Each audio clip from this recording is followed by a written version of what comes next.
Hey VC, Matt from Prime Analog Records coming back at you with some more. These are new albums that I've recently picked up and just added them to my collection. This actually is a great song, a great album by Dua Lipa, and I have to tell you, I mean, I'm not a really huge dance music fan, but I'll tell you, this has got some teeth. This album's got some teeth. It's really and it actually could go into my Beautiful Girls video too, but we'll save that for later. But anyway, this is recorded really well, and you know, it's pretty balanced. With but there's electronica stuff in there too. But anyway, it's not. I'm not gonna bust on that. I got my Elton John Madman Across the Water. And the vinyl is absolutely stunning. I mean, it really is. It's the back of it. It's got a card in there for download, but I don't care nothing about that. All right, all this talk about Michael Jackson, I started looking through my collection trying to find my Michael Jackson. I couldn't find it, so had to break down and buy another one. And it'll be as digital as everything else, I'm sure. But anyway, it's good to have that back in my collection. Then I have I Love Supreme by John Coltrane, and that's beautiful. It's on colored vinyl too. It's on blue. And that's the Impulse label. And then we have The Miseducation of Lauryn Hill. And this I had on CD and I loved it. And this is an amazing album, especially if you like the Fugees.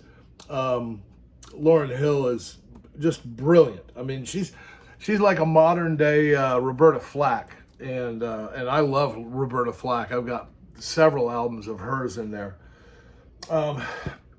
I had to get this too. I wore out my CD.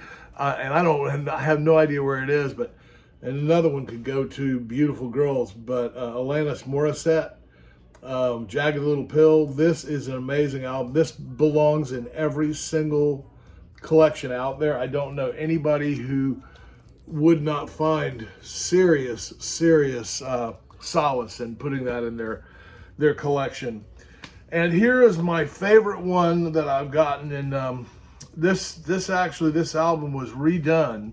It's like 40 years old, and I've never seen it in the wild. And I had my Josie's Records, Jesse Carl Records in Lakeland, Florida. That's my brick and mortar that I go to. And I had them order this for me because I found out they were coming out with this album. They were only going to have 1,000 made. This actually is 714. It's 714, I believe, is what the number is on it. 715.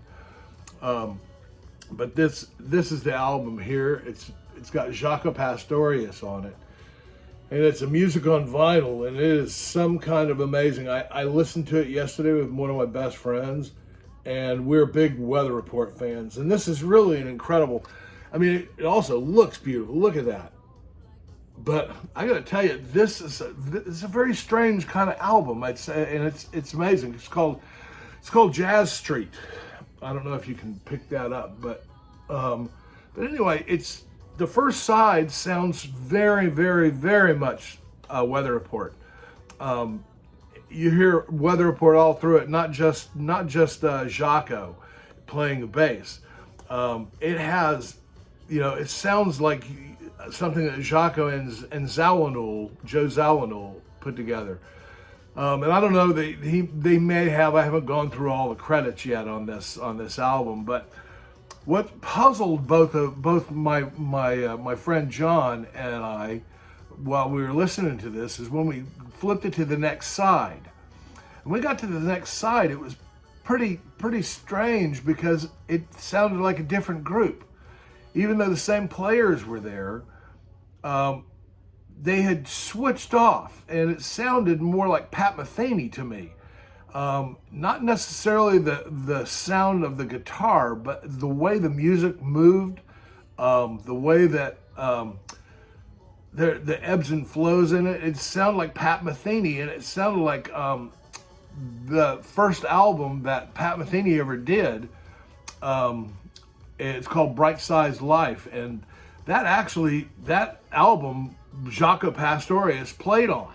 He played on almost every track on it, on Pat Metheny's debut album called Bright Size Life. Now, but also there's another couple of songs that come into this that sound like Pat Metheny Off Ramp, that album. And that's Lyle Mays in that. And I'm telling you, it sounds a lot like that. So this has got, like, for everybody, this has got everything that you could want in a jazz album. Sounds amazing, beautifully recorded. I would suggest this to anybody who's starting to listen to jazz fusion, and especially anybody who really already loves jazz fusion. This has got it all. So anyway, that's all my new albums that I've gotten recently, just in the last couple of days. So anyway, I will get back to you guys when I get something new, okay? Talk to you soon.